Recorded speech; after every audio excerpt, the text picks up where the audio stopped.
আজকে আমি আমার ছোট্ট একটা শখ পূরণ করলাম, তাও আবার নিজের ইনকামের টাকা দিয়া। তো হ্যালো এভরিওয়ান, আমি তুমগর ভালোবাসার প্রিয়া। তো আজকে আবার নতুন একটা মিনি ব্লগ লয়ে আয় পড়ছি।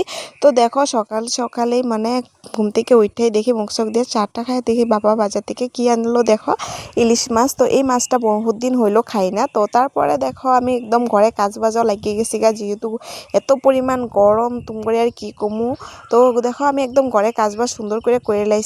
তো সব কিছু তোমার লগে শেয়ার করলাম না, মানে সব কিছু দেখানি তো আর সম্ভব না একদিনে। তো যদি তোমরা সব কিছু কাজবাজ আমার দেখতে চাও তো আমার কিন্তু কমেন্টে জানাবা। তো তারপর দেখো স্নান টান করে আয়ে গেছি ঘরে। তো স্নান টান করে আইলাম। তো দেখো আর মানে আমি কি কম বলে, আয়নার সামনে আইলে আমার ভিডিও করতে মন যায়।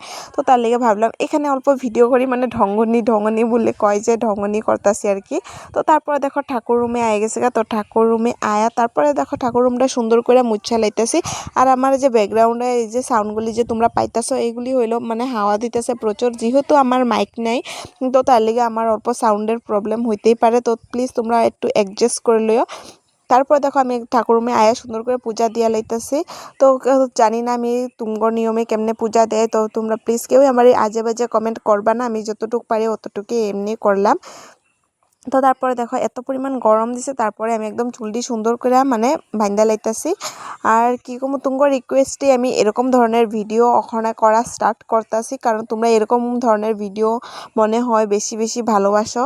আর তার লেগে আর কি আমি এরকম ধরনের ভিডিও তুমগর লেগে লইয়া আইতেছি। তারপরে দেখো দিদি দুপুরে কি রান্না করলো, এটা হইলো পটলের কি পুর, পটল দিয়ে পুর বানাইছে, তারপরে ইলিশ মাছ বানাইছে আর ভাজিও বানাইছিল, ওটা আমি দেখাইতে পারলাম না আর কি, ভিডিও ক্লিপ লইতে ভুইল্লা গেছি গা। তো তারপরে দেখো একদম সুন্দর করে খাই লাইতেছে। আর আমি কেমনে বইছি কও তো, এমনি বুয়া দেখে আবার কেউ কিছু কইবা না হ্যাঁ, কারণ আমার পাওয়া ব্যথা ছিল। তো তার লিগে আমি এরকম ভাবেই খাই, মানে বইয়া খাইতেছি পাক্কার মাঝে।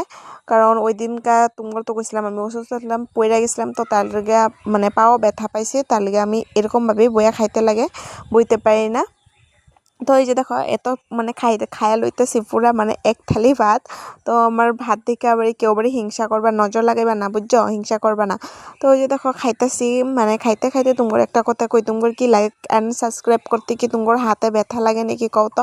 প্লিজ তোমরা কে জানো তোমার একটা লাইক আর সাবস্ক্রাইবে আমার মানে ভিডিও বানানোর লেগে অনেকটা অনেকটা মোটিভেট করে। তোমরা প্লিজ সবাই আমার লাইক অ্যান্ড সাবস্ক্রাইব করবা। তো লাইক অ্যান্ড সাবস্ক্রাইব করার কথা কইতে কইতে ভিডিওটা আধা শেষই হয়েছে। তো তারপরে দেখো আমি গেলাম গা প্রসাদ খাইতে, আঙ্গো কাকা ঘরে বিপত্তারিণী মায়ের পূজা হয়েছিল, তো ওইখানে প্রসাদ খাইতে গেছি। আর তারপর দেখো খিচুড়ি প্রসাদটা দিছি, আর এটা আমার কাছে এত এত এত ভালো লাগছে, মানে কি আর কমু তোমারে বুঝাইতে পারতাছি না, আমি এত টেস্টি হয়েছে আর কি। তো দেখো আমি এখানে বইয়া বইয়া খাইতেছি, কেমনে বইছি। তো যেহেতু নিজের ঘরের মানুষ এই যে হেলেগা মানে এমনি বয়ে বয়ে খাইতেছি নিরা দাঁড়ায় আর কি, কোনো টেনশন নাই। আর আজকের আমার মিনি ব্লগটা তোমার কাছে কীরকম লাগলো ওইটা কিন্তু কমেন্টে জানাবে। আর নেক্সট ভিডিওতে তোমরা কি ব্লগ মানে কি বিষয়ে দেখতে চাও তো আমারে কিন্তু কমেন্টের জন্য আজকাল লিগে তো ওকে বাই, টাটা।